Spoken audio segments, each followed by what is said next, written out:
Llegamos al último capítulo del Evangelio de Juan. Este es el sermón número 50 que hacemos de este libro fascinante, que claro, podríamos estar estudiando 5 años más porque tiene tanto que nunca se agotaría estudiarlo.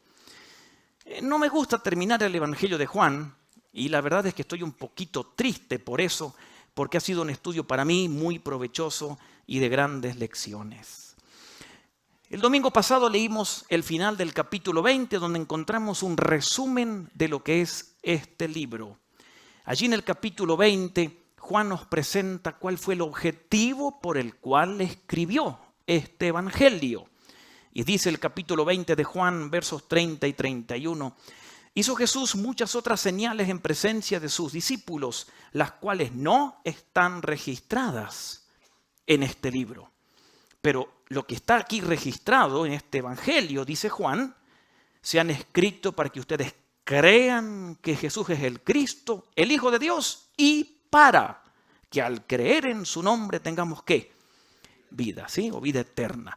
Así que Juan seleccionó las palabras, algunos milagros, solo 7 en este evangelio, para mostrarnos que Jesús es el Hijo de Dios. Este es el resumen del Evangelio aquí en el capítulo 20, versos 30 y 31. Es una buena conclusión, pero no terminó el Evangelio. Nos queda un capítulo más. Queda el capítulo 21. Y nos preguntamos, ¿por qué? Había que agregar el capítulo 21 si con el capítulo 20 terminamos tan bien. ¿Sabe qué? Después del capítulo 20, aquí en el capítulo 21, luego de Jesús, ¿sabe quién es el personaje principal del capítulo 21? Pedro. Ahora, los que han estado viniendo los domingos que hemos estudiado el Evangelio de Juan, ¿recuerdan a Pedro cuándo fue la última vez que los dejamos? En el capítulo 18. ¿Saben qué hizo Pedro allí? Negó a Jesús. ¿Cuántas veces? 3. Y ahí dejamos a Pedro a un lado. En el capítulo 18. ¿No sería mejor quitar el capítulo 21 y seguir con Hechos 1 o con Hechos 2, donde tenemos la venida del Espíritu Santo? ¿Por qué de nuevo aparece Pedro? Si Pedro era un orgulloso, un hombre que no se controlaba, si él a veces tomaba a Jesús aparte y le decía lo que tenía que hacer a Jesús, si Jesús a veces le decía a Pedro, diablo, si Pedro negó al Señor Jesucristo y Pedro juró la última vez ante una jovencita que no conocía al Señor, ¿no sería mejor quitar a Pedro y el capítulo 21 y terminar con el capítulo 20? ¿Por qué tenemos este capítulo 21? El Espíritu Santo quiso que aquí estuviera porque hay muchas lecciones para nosotros allí. Porque como Jesús va a hacer con Pedro en el capítulo 21, lo tiene que hacer con nosotros muchas veces, que es restaurarnos o levantarnos después de una caída. Y eso es precisamente lo que va a ocurrir aquí en el capítulo 21, que Pedro va a restaurar, Jesús va a levantar o restaurar a Pedro después que cayó. ¿Cómo el Señor restaura a un cristiano caído? ¿Cómo el Señor levanta a un cristiano? ¿Cómo nosotros tenemos que hacer para ser más santos, para agradar más a Dios? Eso está aquí en el capítulo 21, muy simple. Este capítulo nos va a enseñar muchas cosas de Pedro para nosotros y va a mostrar que Jesús realmente resucitó. El tema de hoy es este: ¿amas a Jesús o solo te cae bien? Y ahora van a entender por qué hacemos esta pregunta. ¿Amas a Jesús o solo te cae bien? Quiero leerles lo que sucedió allí para que entendamos un poquito el contexto por el cual luego Jesús va a hablar con Pedro. Dice el capítulo 21 allí de Juan en el versículo 1 lo siguiente. Después de esto, después que Jesús se apareció a los discípulos, se apareció de nuevo allí junto al lago de Tiberíades. Allí estaba Simón Pedro, Tomás, Natanael, los hijos de Zebedeo y otros 2 discípulos. Y Simón les dijo, me voy a pescar. Y como él era el líder de ellos, estos otros dijeron, nos vamos contigo. Qué interesante. Pedro, que era un hombre caído, había visto al Señor, pero no habían platicado con el Señor todavía después de su caída. Y Pedro se sentía un fracasado en este momento, como muchas veces nos sentimos nosotros, decepcionados después de pecar horriblemente. Y así le pasó a Pedro. Y él en este momento que todavía no ha sido restaurado, que no ha platicado con el Señor Jesús, toma una decisión en su vida. Yo no sirvo para esto, mejor me regreso a mi trabajo antiguo. Y se fue a la pesca de nuevo. Tomó a sus amigos, que también eran pescadores, y ellos también lo siguieron a Pedro. Allí iba el hombre, el impulsivo, el orgulloso, pero fracasado. Aquel que se dio cuenta cuando negó a Cristo que no lo amaba, como dijo en la última cena. Cuando el Señor dijo, uno de ustedes me va a entregar. Pedro dijo, yo no lo voy a hacer. Aunque ellos, los demás te abandonen, los otros discípulos, yo no, yo te amo más que a nadie. Y un par de horas después se demostró si amaba a Jesús y no lo amaba porque lo negó. Y entonces este hombre orgulloso, fracasado, y él sabía que había fracasado, pensó que ya no era apto para el ministerio o para que el Señor lo ayudara o estuviera con él y regresa a la pesca. Y dice luego en el verso 4 que al despuntar el alba, o sea, al amanecer, Jesús se hizo presente en la orilla. Pero los discípulos no se dieron cuenta de que era Él. Estaban cerca de la orilla, pero no pudieron identificar que era Jesús. Y Jesús les preguntó, muchachos, ¿no tienen algo de comer? No, respondieron ellos. Tiren la red a la derecha de la barca y pescarán algo. Y así lo hicieron. Y era tal la cantidad de pescados que ya no podían sacar la red. Ahora, algunos de ustedes quizás les gusta la pesca y saben que hay que pescar de noche, no de día. ¿Sí? Mi papá era pescador, siempre salía 11, 12 de la noche a pescar, porque de noche se pescaba. Y aquí ya es de día, y estos son pescadores profesionales. Jesús les dice de día, intenten de nuevo. Y les dice, echen la red a la derecha, seguramente ya lo habían hecho. Además, no había diferencia entre echar la red a la izquierda o a la derecha de la barca. Y el Señor les dice, echen la red a la derecha y vean qué pasa. Y dice allí que ellos pescaron tanto que no podían sacar la red. Y aquí nos deja una gran enseñanza para todos nosotros, muy parecido a lo que sucedió en Lucas capítulo 5, muy similar. Cuando el Señor llamó a algunos discípulos, allí en Lucas capítulo 5, estaban a las orillas de un lago, con mucha gente, no pescaron nada. Y el Señor le dijo a Simón Pedro en Lucas 5, versículo 4, lleva la barca hacia aguas más profundas y echen allí la red para pescar.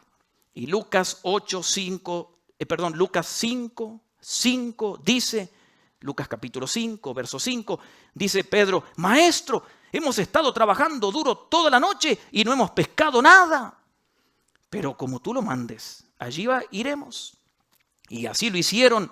Y recogieron tantos peces que se les caían las redes. Y cuando llegaron a la orilla, Pedro miró a Jesús, cayó de rodillas y dijo, apártate que soy un pecador. Es una misma escena. Y el Señor les muestra a ellos una verdad que todos tenemos que entender. Jesús le estaba diciendo a Pedro y a los demás discípulos, el que controla los peces soy yo. Yo controlo cuando van a haber peces. Yo controlo cuando no van a haber peces. Y eso es para nosotros. Yo controlo si te va a ir bien en la vida. Yo controlo si te va a ir mal. Yo controlo si tendrás trabajo. Yo controlo si no tendrás trabajo. Yo controlo cuándo vas a conseguir trabajo y dónde vas a conseguir trabajo. Y yo controlo si no vas a estudiar o si vas a estudiar. Yo tengo el control. Soy el soberano. Descansa en mí. Esa es la enseñanza. Ellos pescaron. No, nada. Era de noche. Nada. Cuando era todo improbable, Jesús viene. Y ahí pesca. Así es en nuestras vidas. El Señor controla las cosas, no nosotros, es Él. Y entonces dice en el versículo 7, es el Señor.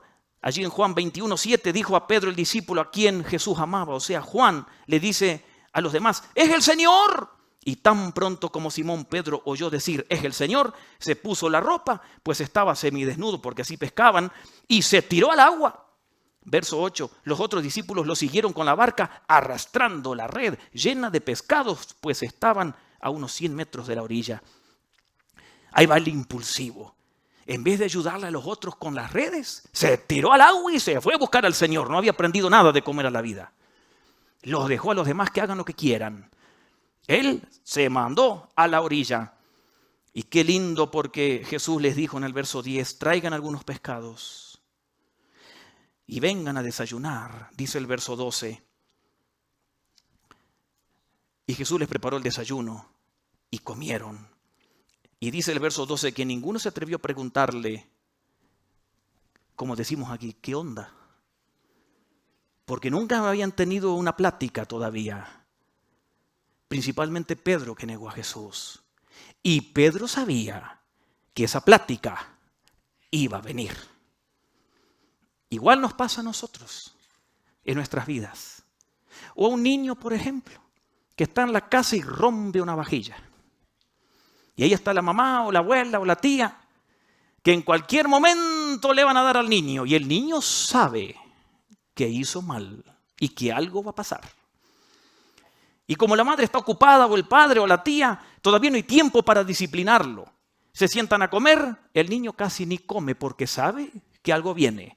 Su corazón empieza a latir más fuerte, empieza a subirle la temperatura. El niño luego sale de la mesa porque sabe que algo viene. Se va a mirar televisión, pero no está tranquilo, toma el celular, tampoco está tranquilo, se va a dormir, no puede dormir porque sabe que algo viene. Imagínese este desayuno en la orilla.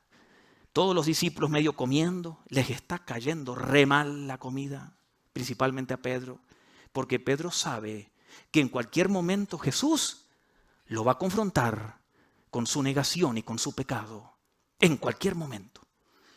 Y allí están comiendo. Piense cómo habrá sido ese ambiente. Claro que Jesús está contento y ellos también en cierta manera están comiendo juntos, ven al resucitado comiendo. Pero de pronto Jesús va a hablar. Cuando terminaron de comer, dice allí en Juan 21:15, Jesús le preguntó a Simón Pedro. Ahí viene entonces, ahí viene la pregunta. Y Jesús va a restaurar a Pedro. Y porque Pedro pecó públicamente, tiene que confesar públicamente y tiene que haber una restauración pública. Porque era un pecado público el negar a Jesús 3 veces. Y qué interesante, porque aquí vemos cómo el Señor restaura a un caído. Cómo el Señor levanta a un creyente que ha pecado. Existen muchas técnicas que se utilizan en la consejería y son buenas. Yo tuve que estudiar consejería. Y la consejería nos da herramientas para trabajar con las personas. Pero a veces, ¿saben qué? Complicamos la vida de la gente. Porque Jesús no le dice a Pedro aquí cuando lo va a restaurar, tienes que ir a 10 sesiones de consejería. Tienes que ir con tal consejero. Tienes que leer tal libro. Tienes que ir a tal seminario bíblico para que yo te restaure. Nada de eso. Jesús le va a hacer simplemente una pregunta. Y en esa pregunta se resume todo. Todo. Porque usted puede ir a 10 sesiones de consejería con el mejor consejero y seguir igual que antes a que haya ido a la primera sesión de consejería. Los seres humanos complicamos la vida de la gente muchas veces. Y Jesús le va a hacer una pregunta, que es la pregunta que siempre nos tenemos que hacer nosotros. Versículo 15 de Juan capítulo 21. Simón, ¿me amas? Esa es la pregunta. Porque si yo tengo una vida que vivo en pecado, significa que amo el pecado más que a Jesús. Así que todo se resume en esta pregunta. ¿Me amas? Y este es el primer mandamiento, ustedes recuerdan. Ama al Señor, ¿no dice el primer mandamiento? Cuando le preguntaron a Jesús, ¿cuál es el mandamiento más importante? Ama al Señor con todo. Con tu mente, con tu inteligencia, con tu sexualidad, con tus emociones, con tu billetera. Ámame con todo. Ahí se resume todo. ¿Cuánto amo al Señor?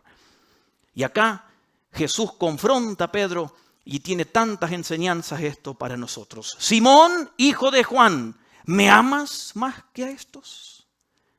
Juan 21:15. ¿Cuántas enseñanzas? La primera aquí, muy importante para nosotros. Noten ustedes la pregunta que le hace Jesús. Jesús le dice Pedro a Pedro. ¿Cómo le dice? ¿Cómo le dice? Simón. ¿Por qué no le dice Pedro? Si Jesús fue quien le cambió de nombre de Simón a Pedro. En Marcos capítulo 3, verso 16. Y aquí en el mismo Evangelio de Juan, capítulo 1, verso 42, Juan 1, 42, está el incidente cuando Jesús le cambia de nombre a Simón y le dice, ya no será Simón, ahora Pedro. Y ahora lo tiene enfrente Jesús, al caído, y no le va a decir Pedro, le va a decir, Simón, ¿me amas? ¿Por qué le dice Simón? Le dice Simón para que Pedro recuerde cómo era antes de conocer al Señor. Antes de ser Pedro, que él recordara cómo era, de dónde lo sacó el Señor. Que recordara que si no fuese por la gracia de Dios, Pedro no estaría en el lugar donde estaría hoy, sino que quizás sería un borracho, un drogadicto, estaría en la cárcel o estaría muerto o no tuviera nada. Y lo mismo sucede con nosotros cuando caemos y fallamos al Señor. Lo primero que hacemos es, nos vamos a lo antiguo, dejamos al Señor, nos vamos a la pesca. Y el Señor ojalá permita que con su Espíritu Santo nos hable en esos momentos para recordarnos de dónde nos sacó el Señor cuando le conocimos. Estoy seguro que muchos de nosotros aquí, si no hubiésemos conocido al Señor, no tendríamos o bienes, o familia, o salud, o estaríamos en la cárcel, algunos que estarían muertos, otros seguirían borrachos, etc.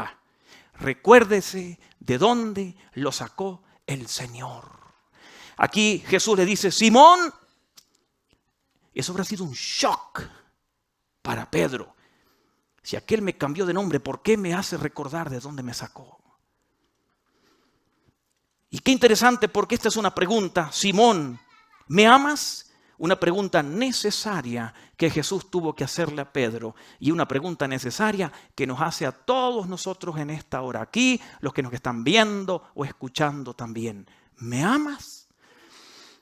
Y quizás nosotros que estamos en este templo o los que nos están viendo dicen, sí, amamos al Señor, sí, por eso estamos viendo este programa, o venimos al culto, o estamos sirviendo en un ministerio, o estamos ofrendando, porque amamos al Señor. Es ridícula la pregunta. No tanto.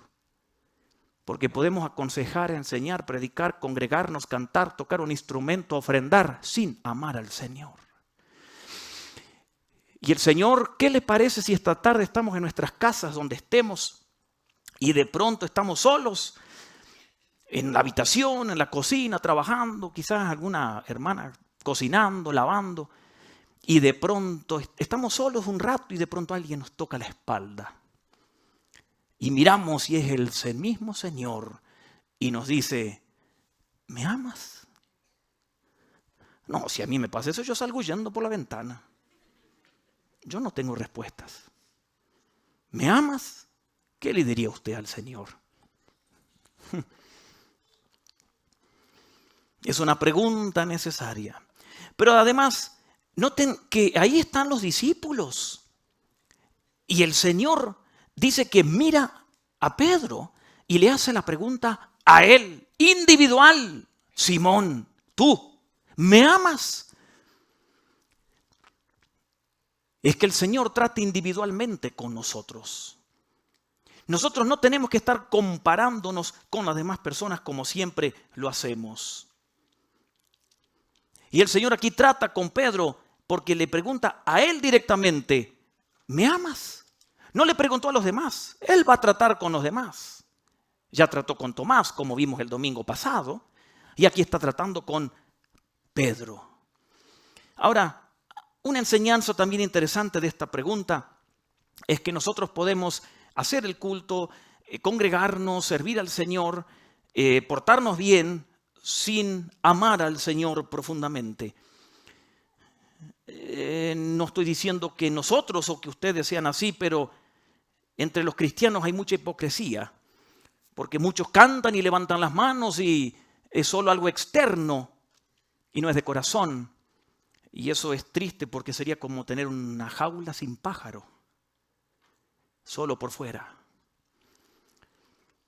Y el Señor luego le dice a Pedro: Simón, ¿me amas más que a estos? Y esa pregunta abarca muchas cosas. ¿Me amas, en primer lugar, me amas más que a la barca, que a las redes, que a los anzuelos, que a tu trabajo? ¿Me amas más que los demás discípulos me aman? Porque tú dijiste el jueves que me amabas más que ellos, pero tú me negaste. ¿Me amas? ¿Y me amas más a mí que lo que amas a ellos? Miren todo lo que abarca la pregunta. Igual es para nosotros. ¿Me amas más que tu celular? ¿Más que tu vehículo? ¿Más que tu cuenta bancaria? ¿Más que a tus hijos? ¿Más que a tu novio? ¿Me amas más que a tu iglesia? ¿Me amas más que a tu familia? ¿Me amas más que a tu estudio? ¿Me amas más que a tu dinero? ¿Me amas más que a todo? Esa es la pregunta. Ya se pone serio el asunto, ¿no? Mejor sigamos cantando, danzando, porque, bueno, ojalá que el Señor le dé hoy en el corazón a usted y que nos haga como le hizo a Pedro, lo hizo sangrar, como vamos a ver más adelante. Y Jesús le hace la pregunta: ¿me amas? Y yo que uso la versión Nueva Internacional, dice en el verso 15: sí, Señor, tú sabes que te quiero. Note la diferencia. Los que usan versiones antiguas como la versión Reina Valera, los traductores no hacen justicia al original que está allí. Porque Jesús pregunta usando el verbo agapao. Han escuchado ágape. El verbo es la máxima expresión de amor. Es el amor más elevado, el amor de sacrificio, que aparece en el Nuevo Testamento más de 400 veces. De tal manera amó Dios al mundo. Ahí se usa el verbo agapao. Ama al Señor con todo tu corazón. Ahí se usa el verbo agapao. Y ese es el amor que Dios espera, de Pedro y de nosotros. Por eso el Señor le pregunta: ¿me agapao, Simón? Y Simón no responde con la misma palabra. No dice te agapao. Simón dice te fileo. Fileo, de ahí viene la palabra Filadelfia. Es te quiero. Me cae simpático. Jesús, me caes bien. Simón, ¿me agapao? Te fileo. Y entonces el Señor le repite la pregunta. Verso 16. Simón, hijo de Juan, ¿me amas? ¿Me agapao? Y dice Pedro: te fileo. ¿Me caes bien? Te quiero como compañero de trabajo. Y entonces viene la tercera vez. Y el Señor le va a preguntar no lo mismo. Le cambia la pregunta. No le va a decir me agapao, porque Pedro no está en esas condiciones de decir te amo. Y el Señor se va a rebajar a donde está Pedro. Y el Señor va a usar la palabra que usó Pedro: me fileo. Simón, te caigo bien. Y Pedro va a decir en el verso 17, Pedro le dolió esa pregunta. Que Jesús le dijo: ¿me quieres? Y le dijo: tú lo sabes todo. Me caes bien. Si digo que te amo, te miento. Porque hace unos días te negué. Te quiero. Esa es la conversación allí. Y qué interesante, porque hasta en español hacemos a veces esa diferencia entre el amor y la palabra querer. Nosotros a los compañeros de trabajo no les decimos continuamente te amo, pero para ellos decimos los quiero mucho, ¿no? A veces hacemos esa diferencia, pero en el idioma griego es muy clara. El amor agapao es lo que Dios espera de nosotros. Amarle con todo. El amor fileo es el amor de compañerismo. Es el querer, es un sentimiento. Y el Señor estaba esperando el amor más de alto nivel. Y de nosotros igual. Y Pedro no lo puede decir. Ahora, noten que la tercera vez Pedro se puso muy triste. Y no porque Jesús le repitió la pregunta, sino que el Señor, por sabias razones, lo quiere entristecer a Pedro y lo quiere herir en el corazón, porque a veces es mejor la reprensión pública que el cariño oculto, dice la Biblia. Es mejor a veces la amargura que un caramelo dulce, porque el Señor a veces tiene que hacer eso para que nuestro corazón se dé cuenta dónde está. Y Pedro, que era un orgulloso, se tenía que dar cuenta que era un fracasado y que necesitaba al Señor. Y que tenía que dejar de andar diciendo, yo lo amo como nadie, yo lo voy a defender al Señor. Mentira. Cuando llegó la hora, lo negó. Y ahí está Pedro, humillado. Ahí lo quería el Señor. Y el corazón de Pedro está con dolor, porque Jesús, cuando Pedro lo negó, Jesús fue dolido. Entonces ahora tenía que hacerlo doler a Pedro, para que sienta lo que él sintió. Quizás alguno de nosotros esta mañana tiene que recibir un té amargo para tratar nuestro corazón. De esos té para curar el dolor de garganta. Yo tuve infección de garganta esta semana. Me duele un poco. Me hicieron un té, pero ni con Coca-Cola se podía tomar. ¡Qué horrible! Pero saludable. Saludable. Jesús dice, Simón, me agapao, te fileo. Me agapao, Simón, te fileo. Me fileo. Tú sabes todo. Es lo único que tengo, Señor. Te quiero, nada más. Ahora, ¿por qué Jesús no lo disciplinó y lo castigó y lo mandó no sé a dónde? A Galilea. ¿Por qué Jesús no agarró a este hombre y lo echó del ministerio? ¿Por qué Jesús no agarró a los discípulos que eran unos incrédulos y hizo lo mismo? Porque el Señor usa tesoros de barro como nosotros, con todas nuestras imperfecciones, para seguir adelante con su plan de extender su reino. Es la gracia de Dios. Es la gracia de Dios. Y Pedro, humillado por el recuerdo de su caída, pónganse a pensar un poquito, ya los voy a dejar tranquilos, pónganse a pensar un poquito. Jesús le hizo un fuego. Ustedes recordarán que hace más de un mes predicamos de Juan 18 cuando Pedro negó a Jesús en un fuego en el patio del sumo sacerdote. Recuerdan que yo les dije que las únicas 2 veces que en el Nuevo Testamento aparece la palabra, que es una en griego, brasas encendidas. Es cuando Pedro negó a Cristo en el patio del sumo sacerdote que se estaba calentando. Y la otra vez que aparece esa palabra es aquí, cuando dice que Jesús hizo un fuego, unas brasas, e hizo un pescado. Noten que Jesús, ¿cómo está trabajando? Lo está poniendo a Pedro en la misma situación que cuando le negó. Que huela el humo. Que sienta el calor. La misma escena para que Pedro recuerde cómo falló. Y Jesús le pregunta cuántas veces a Pedro, o cuántas preguntas le hace. 3. ¿Cuántas veces le negó? 3. Lo mismo. Pero todo se reduce a, ¿me amas? ¿Cómo el Señor nos quiere levantar? ¿Cómo trata cuando nos caemos? Con la misma pregunta. No compliquemos las cosas. ¿Me amas? Búscale, ámale. Pedro solo utilizó la palabra de afecto, no una devoción total, porque no amaba a Cristo como Cristo quería. No tenía el amor más profundo por el Señor, pero por lo menos era sincero y honesto. Por lo menos eso. Y el Señor, aunque le tuvo que haber dicho, ¿cómo me vas a amar tan poco?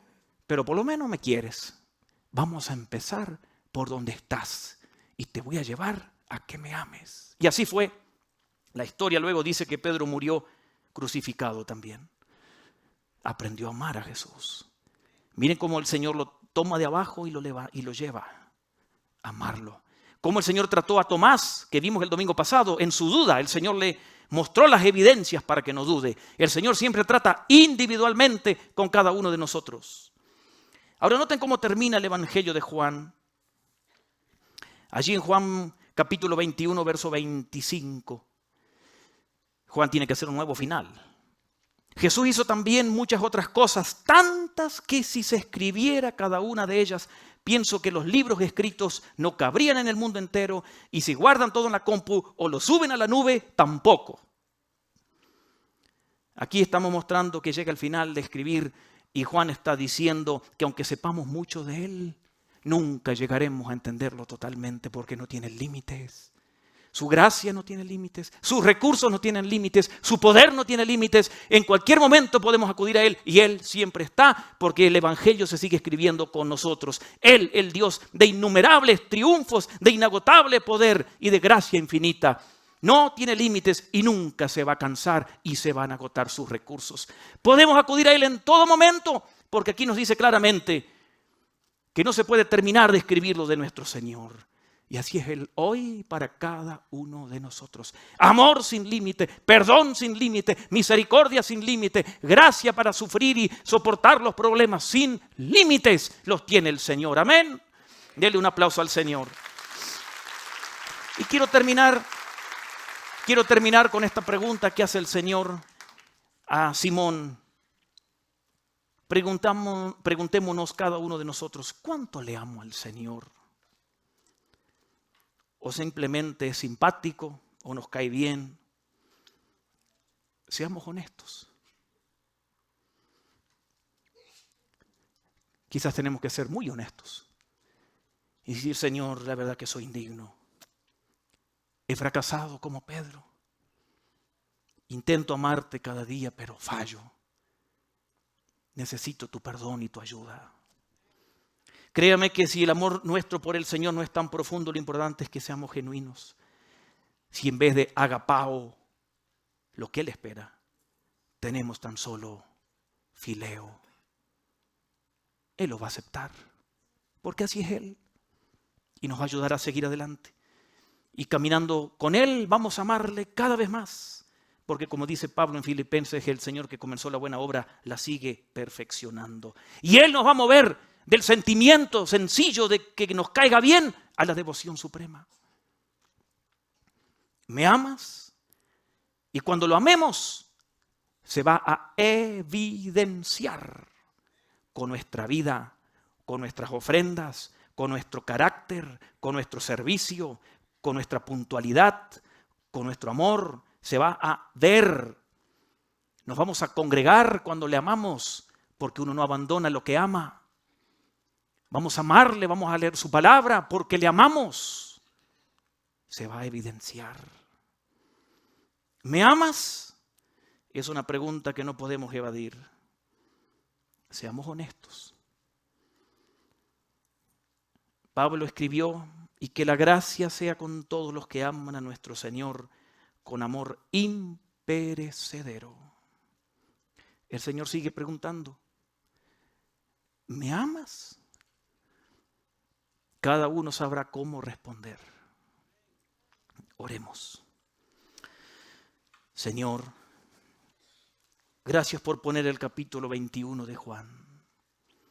Gracias porque ahí nos muestras cómo levantas al caído, cómo restauras al pecador, con una simple pregunta: ¿cómo está su amor por ti? Y Señor, esta mañana, con los que estamos aquí juntos estudiando tu palabra y adorándote, con los que nos están escuchando o viendo de diferentes lugares, ayúdenos a ser honestos ante esta pregunta, que si te amamos. Y que si alguien puede decir, sí Señor, te amo con todo, tú eres mi devoción suprema, qué bueno. Pero quizás algunos tenemos que ser muy honestos y decir, Señor, te quiero, no más. Sigo amando muchas cosas del mundo, sigo amando el pecado, sigo amando los placeres más que a ti. Sigo amando la pesca, las redes y los anzuelos más que a ti. Perdóname.